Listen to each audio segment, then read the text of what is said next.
also want to show you my garden. I show a lot of roses and peonies and hydrangea throughout the summer. So far this spring I've shown a lot of peonies and roses.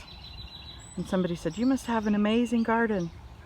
So I just wanted to show you that in a small space you can grow what you love and grow enough to cut and bring into your home to help beautify it. It's my gold mound spirea at the lamp post, which needs to be repainted. This is where the bulk of my petite white irises are, and my purple iris are in front of the lamp post there. It's a climbing rose, and I normally have an arch here, but it finally gave up the ghost earlier this year, and well, actually last year, at the end of last year. So I have tucked in here coneflower. There's a poppy. There's more poppies right down there. Poppies over here. This boxwood on my right needs to be trimmed. Here's my beautiful hollyhock nigra, all in bloom. Very sweet. I hope to grow more hollyhocks. I had grown seed and was ready to put them out, but then it turned cold and then they died. Anyway, it's been crazy. Here's my new endless summer hydrangea.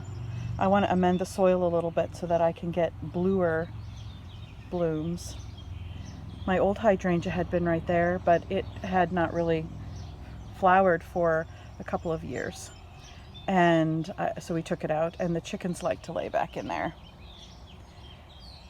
and take their dirt baths. Haven't really found a good way to keep them out of the garden yet since we let them free range. More petite white iris. I have a poppy growing in the midst of that, so I'm going to let it grow and then take the seed. On this side I have feverfew, some poppies, more echinacea, another rose over there that's supposed to climb on the fence, but this section of the fence is gone. We need to replace the whole fence except for the posts. And Tim's been very busy, so that just hasn't happened yet. More coneflower. I do have black-eyed Susan coming up in the garden somewhere too. And early stages, I have a hard time telling it apart from the coneflower. So I'm not sure where my black-eyed Susan might be. My daylilies are about to bloom. These poppies have been amazing and now are mostly seed heads. They're very tall this year. They're really pretty though. Kind of a salmon color with lavender. It's just really beautiful. Here is my Munstead wood by David Austin. There are some dianthus right there, and growing up here is larkspur, little ferny kind of leaves are my larkspur. I have a lot of repeating things in the garden, and that way I can cut them and they still look pretty in the garden, and I have enough to bring in. Lots of coneflower. That has spread well over the years.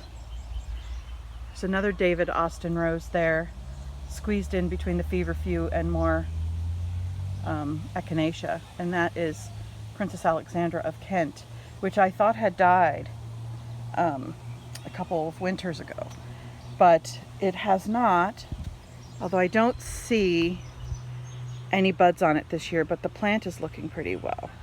I do need to weed. We haven't been able to get mulch yet due to the coronavirus and then Tim's busy schedule. So as soon as we can take a Saturday morning and knock that out, it won't take too long. There's my sceptered isle, David Austin rose. I have another rose over there, which is a peach color. It's beautiful. Its stems have so many thorns. My mom had that in her garden. She bought it from a garden center, and then she didn't want it, so I have had it here, and there are a lot of blooms on it this year. I have tucked in here, I have salvia.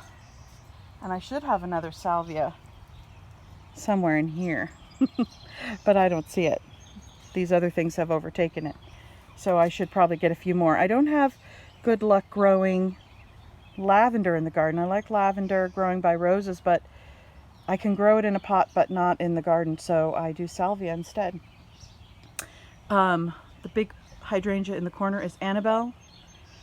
And on the other side of the fence there is a species rose, which is done blooming. And then down in front of the house, which needs weeding very badly, is my limelight hydrangea and another pink hydrangea that is being overgrown by gooseneck loosestrife, which is very invasive, and I need to pull some of that out. More feverfew. This is my big peony. And then here I had plans for hollyhocks, and we'll see. I might just have to buy some and plant them. More echinacea by the fence. This is a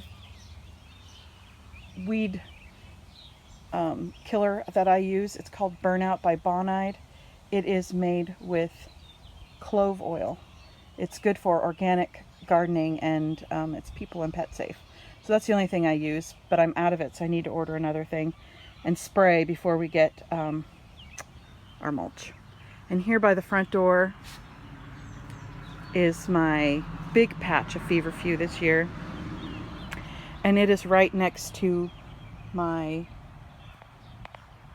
bleeding heart, which is done blooming for the year.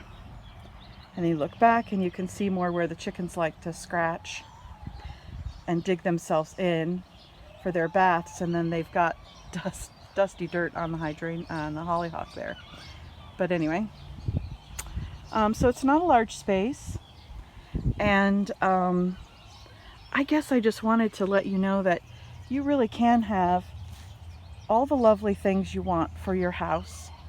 To grow flowers, to cut them, bring them in for beauty in a small space. This garden can certainly hold a lot more.